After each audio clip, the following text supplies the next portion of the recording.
আমার মাম্মি এই যে আমার ললিতা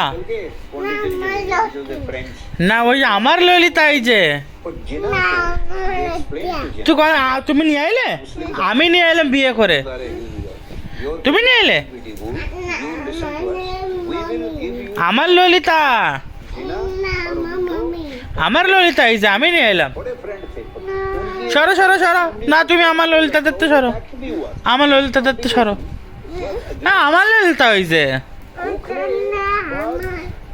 না আমার সরো সরো তুমি সরো আমার ললিতা ওই যে আমার ললিতা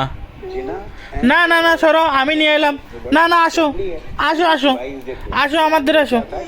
না না আমাদের আসো না আমাদের আসো जेल में डाल दिया उसको दो दिन में ही उनको भगवान कृष्ण लाडू पापा कौन है तो वो जैसे छूटे वो सीधे वहाँ से निकल के पौंडीचेरी चले गए फ्रेंच और अभी तो वहाँ चले गए वो साधु और जिना এই যে ধরে দিছি सारे माइनॉरिटी योर लाडू mummy we will give you a separate state Jinnah और अभी